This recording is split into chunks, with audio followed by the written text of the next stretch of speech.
I'm Jessie. I'm 49. I'm Sharon. I'm 53. My name is Sonja. I am 36 years old. Hi, I'm Britta. I'm 44. Welcome back to Interwovxn's 5th season, featuring conversations and celebration and support for women in middle life. This season, we are thrilled to share support with Kind Body Milwaukee. Dr. Ellen Hayes and her dedicated team are on a mission to transform fertility and family building care, making it more accessible, intuitive, and empowering for all. Today, we hear from Sonja and Britta, two friends and cousins sharing their heartwarming conversation about becoming first-time moms at 40, navigating pregnancy during marital separation, the importance of women supporting women, entrepreneurship, dating in middle life, their love of cooking, intergenerational traditions, and so much more. With this project, we are creating space for women to share their stories. It is not meant to diagnose or treat a medical condition. Always seek the advice of your physician or other qualified healthcare provider with any questions you may have regarding your health and well-being. Remember to hit subscribe so you can be the first to know about new episodes, and visit our website to join the Interwoven community, receive newsletters and event information, access all of our resources, and connect with us on social. Find us at interwoven.com. That's interwovxn.com.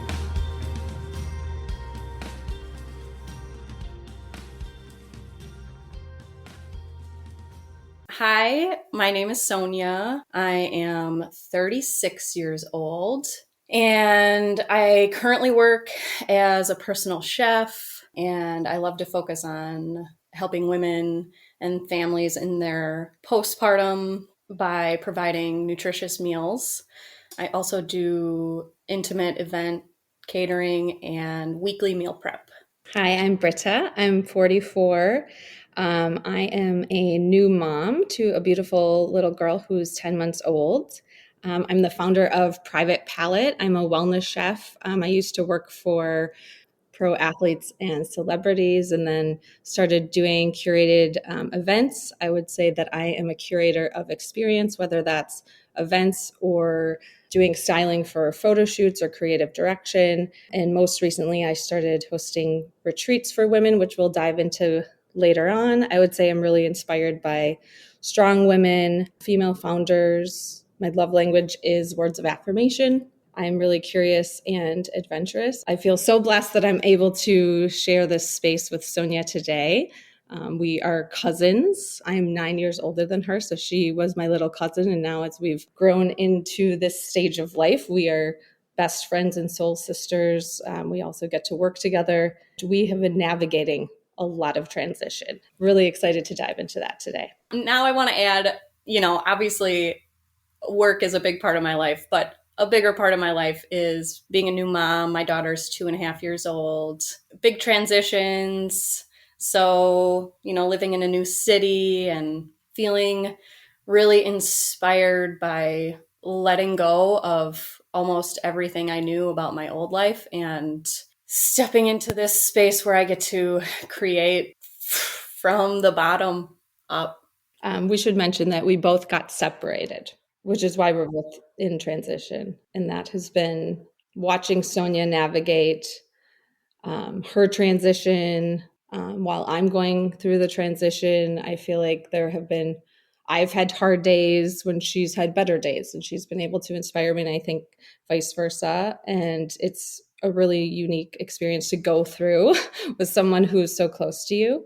I feel like watching her go through this transition has been just really inspiring. This transition that we're both going through, let's talk about it. Why don't you start with what it was like to become a mom for the first time and, going through that during the pandemic too? Yeah, so that was really the first big transition the pandemic came first, and then I found out that I was pregnant, and it was something that we were planning on and trying to do with, the world shutting down and kind of going in physically into your home. It also felt like a good time for me to go in internally, and much of it felt like the universe was opening this opportunity to just get really quiet with myself and to just focus on being pregnant and all the new experiences that brings. Not only are there huge changes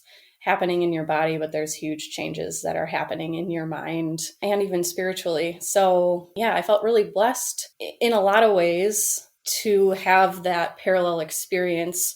But also, as we all know, it was a really stressful time that was filled with anxiety. So that was interesting to navigate. I always knew I wanted to have a home birth, but that really just sealed the deal for me. So found an amazing birthing team, a midwife, and a doula, and set that plan in place. And 2020 my daughter came, and then postpartum happened. And yeah, beautiful and messy and challenging and painful and just all the things. And it exposed a lot of cracks and holes within mine and my husband's relationship. Things just started to unravel, and about 2.5 years later, we decided to separate and go our separate ways. And I want to say we both came to this decision together. I knew in my heart and in my body that that is what needed to happen, but all the codependency, all the anxious attachment, I didn't want to let go. And again, the universe had a way of laying the foundation. Just a few weeks into our separation, there was a huge betrayal between my husband and my best friend who slept together, and they tried to keep this hush hush for a while. And 2 months later, my former best friend told me, and that just sent me into the deep end. It's easy to hear the voice that says this was a blessing. And I truly do see the blessing, but that doesn't take away from the human experience. And my experience, it was extremely traumatic and painful. And I'm currently dealing with anger and rage and confusion and disillusionment and, all these truly human experiences, along with a lot of joy and a lot of space and a newfound freedom and inspiration for what you want to do, transition your career. And like so much of what you're saying really resonates. I went through getting married right before the pandemic. Sonja and I got married the same year, and we were talking about having a baby in spring of 2020. And then the pandemic hit, and my husband decided that he didn't want to have any more kids. So while this betrayal was different than Sonja's, I definitely felt all of those feelings of betrayal, and then, a relationship that just couldn't mend because of all the pain. I couldn't, get rid of that desire to want to have a little girl. And every morning I would wake up feeling like, can I actually go through this life and not experience what that feeling feels like to be selfless and to have a daughter? And I even went to a specialist to find out if I would even be able to get pregnant. Like I said, I'm 44, and this was at 43 or 42 at the time. And they said that I had less than 1% chance of getting pregnant.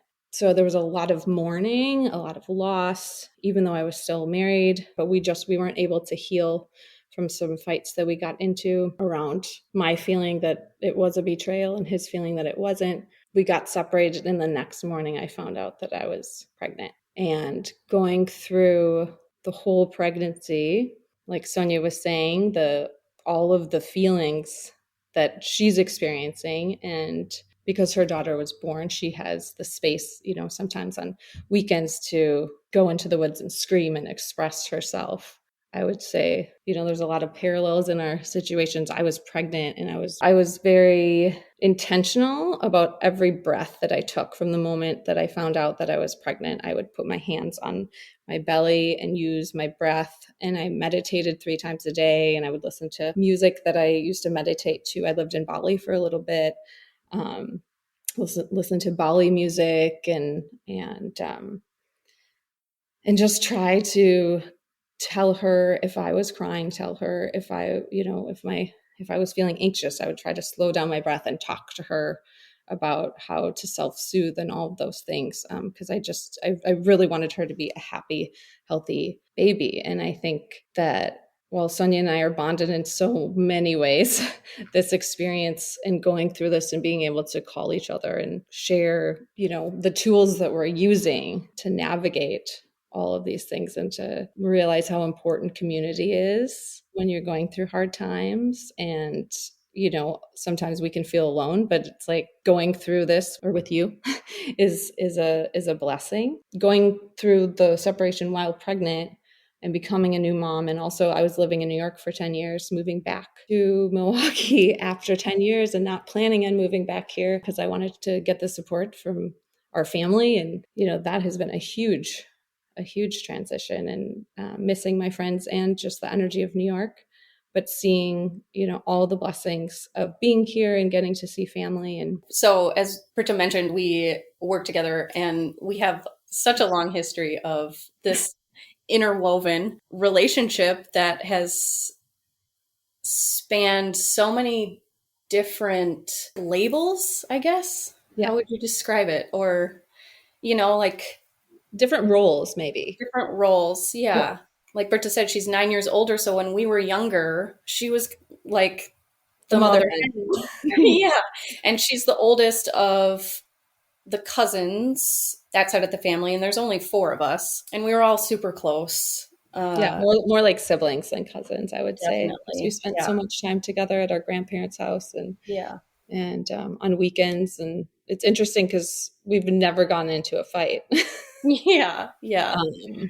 And I feel like because we have good communication and we'd like just genuinely value the connection that we have. If there's ever a time when one of us has texted the other, because like Sonja was saying, we've had all these different phases where we've had different roles, and I was the mother hen. And then I started a business in 2007, Private Palette, and it started as a personal chef business and then catering parties. And Sonja, how old were you? Was that your 16th?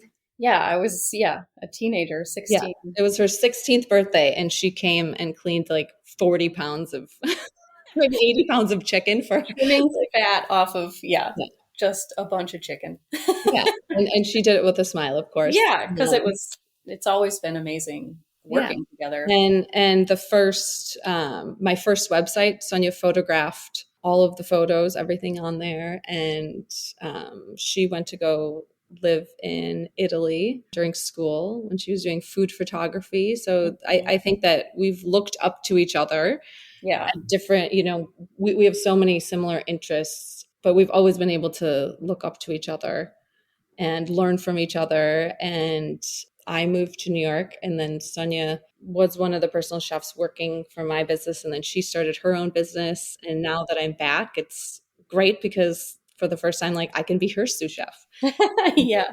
And when I was speaking about communication, if there's ever anything that happens and it's like sent in a text, I feel like we call each other right away. So there's no chance of miscommunication. And we always end the conversation making sure both people feel safe and heard. And it's interesting because I think that both of us in our marriages didn't experience that feeling. And we really do that for one another and know that that's something that we really value, whether it's a relationship with girlfriends or in a professional setting or future partners. Yeah, I've started to put more of a focus on cultivating and also continuing and supporting the relationship that Britta and I have, or, this relationship I'm beginning with a new friend.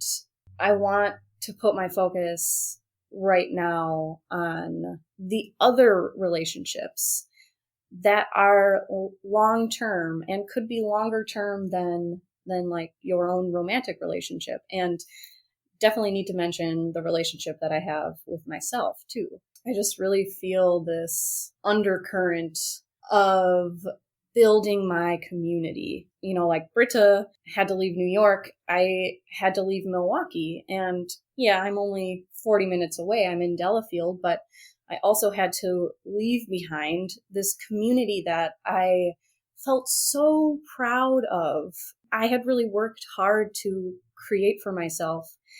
And just because of the circumstances, it just felt right to leave that all behind and start anew. And, I have started, I can't even say that. I was going to say I have sort of started dating, but like talked to one or two people and I've started, but I'm actually now pausing because I'm realizing that I think what's more important to me is putting my focus on those longer term, more platonic relationships. And when I'm ready, I will start dating, but gosh, my heart just needs that community. That's so important. I've been back now a year and a half, and it's been hard. It's been really hard missing my friends and in New York and just that energy, and also seeing spaces where, or thinking about the events that I could attend in New York around wellness and spirituality, and just spaces where you could go and meditate at any time of day. And knowing that doesn't exist as much here. While I was pregnant, that's what I was doing. Like every day I was just like, where am I going to find my spiritual friends? Where am I going to find people who love to eat more plant forward? Where are, people who are really focused on their spirituality? Maybe they don't drink as much. And obviously I was pregnant. And since I've had my daughter, I realized going through my pregnancy, I actually realized like, oh, wow, I did rely on alcohol during hard times. That was a really key thing that I learned during that time. I would say being pregnant and staying at your parents' house while you are pregnant with no vices. If you want to do inner child work, I highly recommend that scenario to anyone. But just realizing, being so intentional with the breath, and then realizing, okay, I don't have any, I can't, have a glass of wine to relieve my anxiety or stress, and rely on that, or other vices that I, in the past, jumping into a new relationship or other things that I probably would have done had I not been pregnant. It was such a cool experience. Like you said, just taking that time for yourself and dating yourself, but also cultivating new relationships. I started when Poppy was, I think, 6 months old. I have been taking yoga, and the first time I did her class, like her voice was beautiful and her energy, and she would just give these great little nuggets of inspiration in her classes. And I just felt at home there. And I approached her and I said, do you ever do retreats? Because I really wanted to start curating different events in Milwaukee. And so I started something called Nourish and Flourish. And there's mindset work and yoga and mood foods. But I'd love to bring in maybe someone for Reiki, like different wellness practitioners, holistic wellness, to do mini retreats, shorter retreats, and then eventually larger retreats. But the idea, like Sonja was saying, like building community, finding those people that you're in alignment with as far as like healthy lifestyle and spirituality, and people who really want to be great at communicating and do that inner work. So we've done a couple retreats and we've had great feedback. And we'll be right back. Are you looking to build your family, or would you like to better understand your fertility potential for when you are? From fertility assessments to cutting-edge treatments, Kind Body Milwaukee offers personalized and compassionate care to support your reproductive needs. With over 15 years of experience and countless success stories, Dr. Ellen Hayes believes in providing honest and accurate information, incorporating healthy lifestyle recommendations, and taking a collaborative approach to care with each patient. She and the Kind Body Milwaukee team are dedicated to assisting patients facing fertility challenges and are thrilled to offer the latest technology and techniques within their new state-of-the-art IVF lab in the heart of downtown Milwaukee. To learn more or to schedule a consultation, call 262-518-7448 or visit kindbody.com. Sonja hosted an incredible women's circle. Yeah, I was going to say, going with the theme of us, just our paths continue to mirror each other in such an interesting way. I have started to host women's circles, and I studied specifically under the wild woman circle archetype. And I used to attend them in Milwaukee for like 3 or 4 years. And then those leaders moved on and there was no one who stepped up.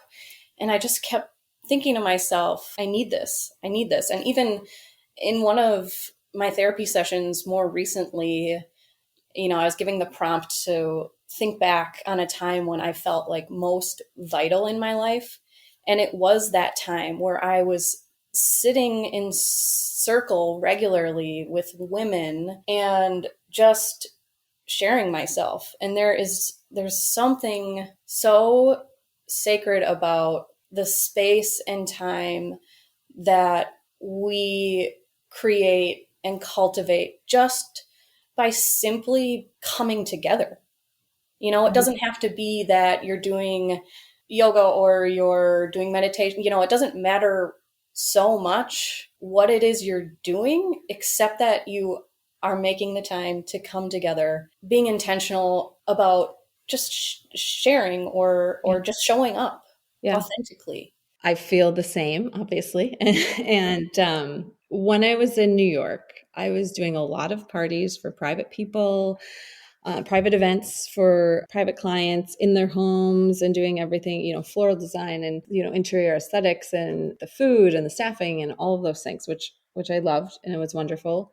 And then I started working with a group called Future Women X, and I would host dinners in my home. We would use my apartment. I was on the 20th floor, like overlooking Manhattan, and we had a wraparound terrace, and we would have the women come in at cocktail hour, and they would grab a drink and go on the balcony and like overlook the city. And then they would come in, they would have questions that were asked of them, and they would have intentional conversation during dinner, or other dinners where they would have a question underneath the plate. And then I partnered with someone. We started doing mindful dinners, where we talked about mindful eating, and then we would give little spices, like little tasting spoons. And anytime there was a room filled with women and you just heard them talking and having intentional conversation, like my soul felt like it was just being lit up. And I felt like, okay, this is more of where I want my focus to go, because, it's wonderful to do, a big curated party for a private client, but there's not as much meaning as when you gather women together specifically around a table and they're all sharing. Really special. And I've thought about doing an online program for women going through life transition based on things that I learned going through my pregnancy. I was eating all mood foods and, doing the meditation and yoga and all of those things, and just how it helped me navigate through that hard time. If I can help other women going through life transitions, that would be amazing. And I know that you are feeling that calling too. We're both feeling that calling. Definitely. Yeah. The theme of transition, as I sit here today, I'm not exactly sure what I'm going to be doing, but I know that I am feeling. You're being called to it. Yeah. To hold space in some way. But yeah, for now, my service to the world, feeding people, I think that's something that I've always loved to do. It's definitely in our family. Britta and I both, our love of cooking comes from our grandmother. Yeah, she was such a lovely human. She was always smiling and always cooking and always humming and singing. Yes. And they're first generation Germans.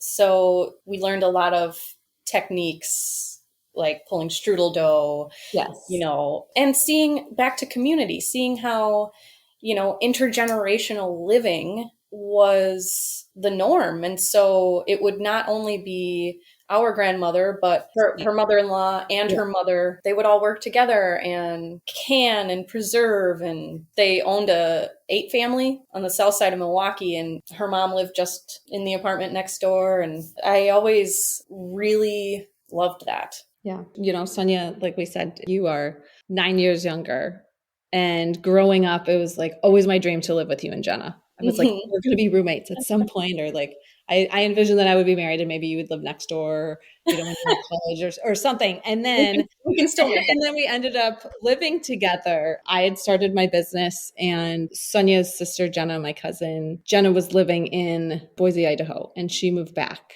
Mm-hmm. And then she moved in with me. Yeah. And then Sonja came back. You were in Italy and you came back. Yeah.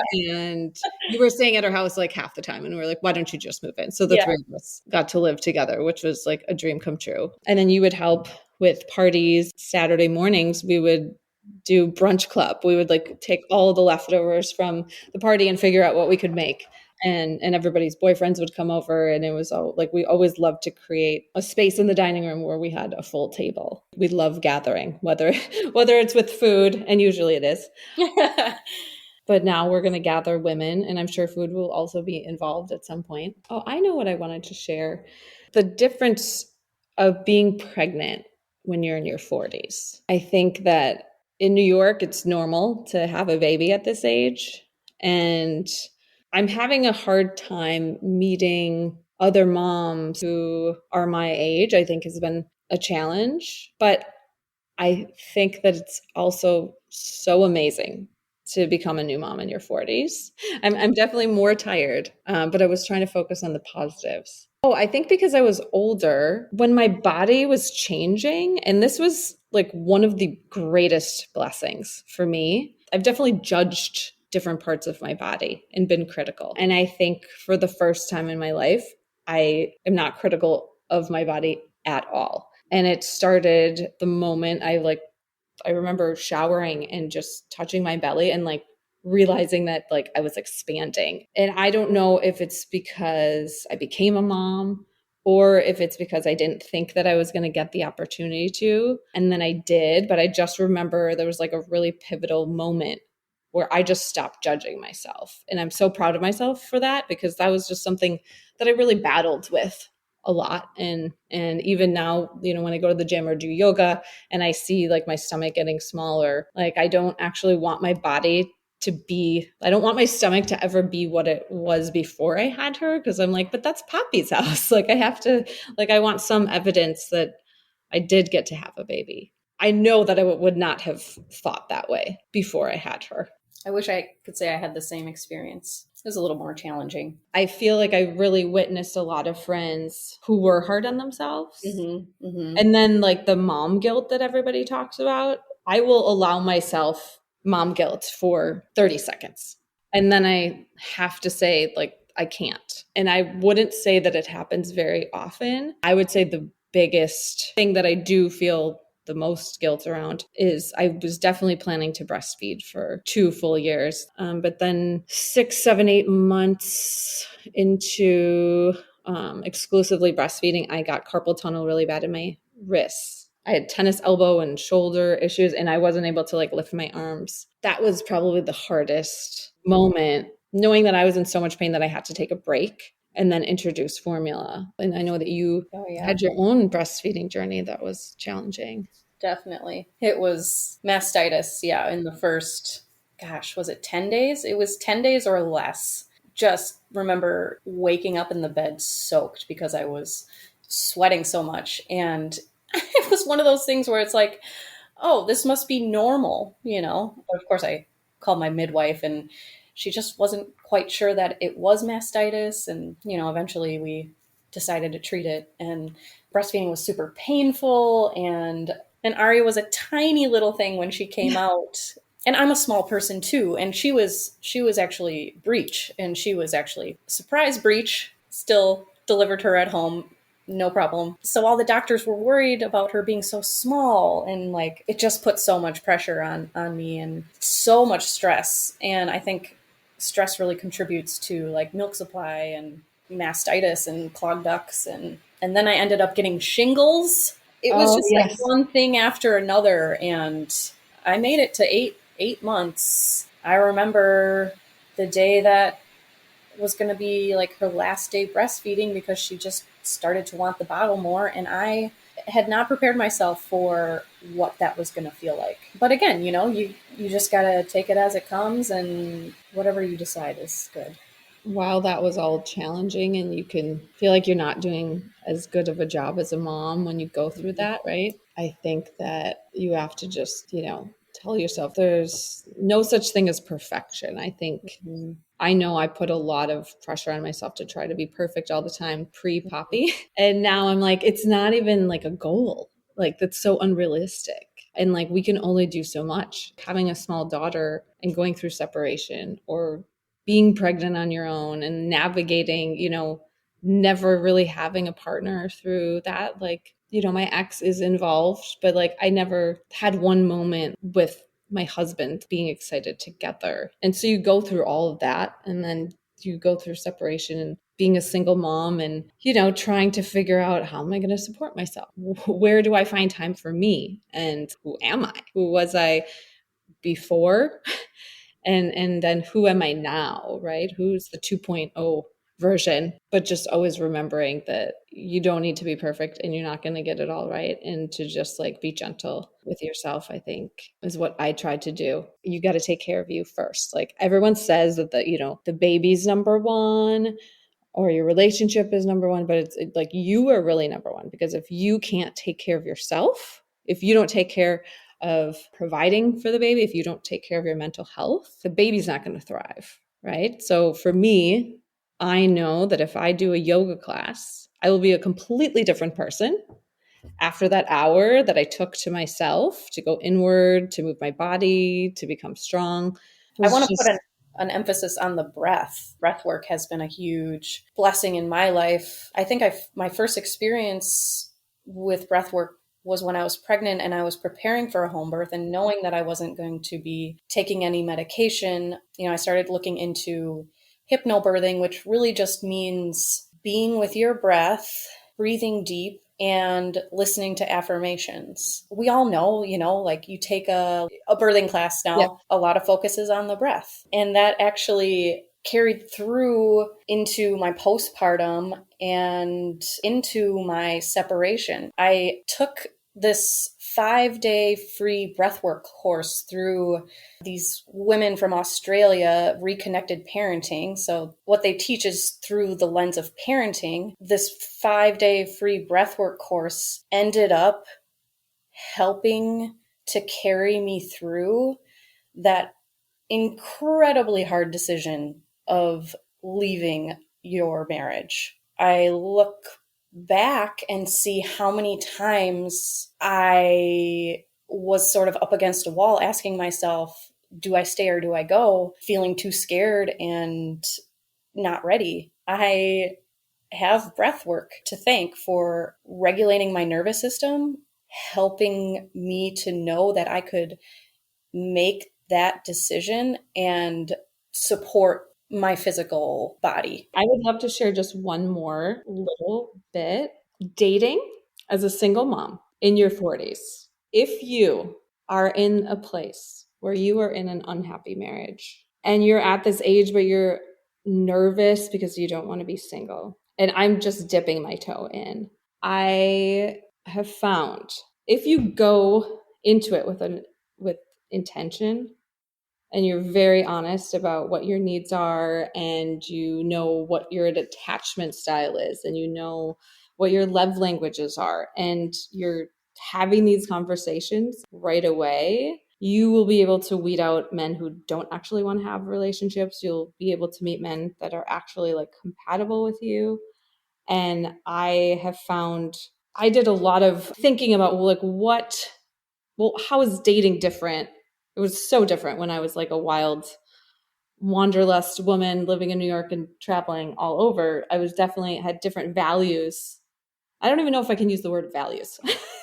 I had a different list. And now I have very specific values that I'm looking for. And that's integrity and vulnerability, transparency in every category.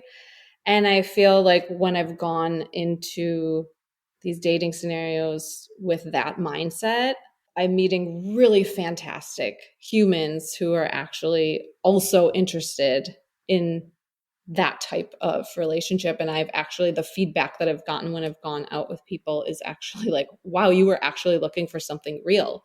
A lot of the girls that I've gone out with, like, they don't ask questions like that. They're like not looking for anything serious. So that was really reassuring to me, especially when you have a daughter. You're going to make different decisions for what you're looking for. At least I did. I feel encouraged and inspired in this space, and I'm happy to see the other side of this situation. And I think it can be inspiring. And for me, like, I'm really big into manifesting and putting that energy out there. And now I'm kind of seeing someone who is special, and we'll see where that goes because it's very fresh. But I would say for the women out there who are afraid to leave an unhappy or unhealthy situation where they're not getting all their needs met and they know they want to leave, but they can't do it, like, you deserve to be happy and you deserve to be loved in the way that you need. Topic. I think I touched on this earlier, that since I got pregnant and I saw my body changing and I knew that I was able to house a human, I feel like I see my body really differently. More of a vessel for life, taking care of my mind and my mental health. That became more of a priority than before.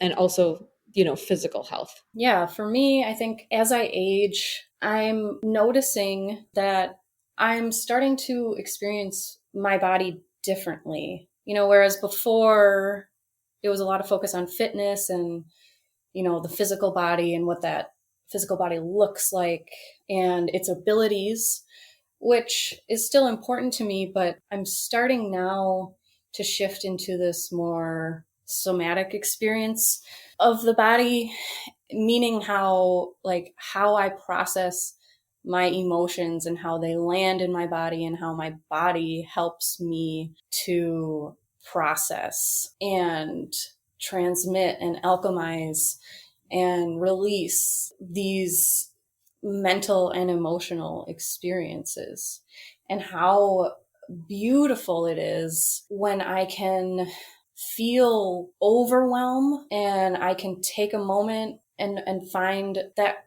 quiet and just drop in with self-compassion, be like, it's okay, Sonja. You can be angry or you can be sad. Really feel that.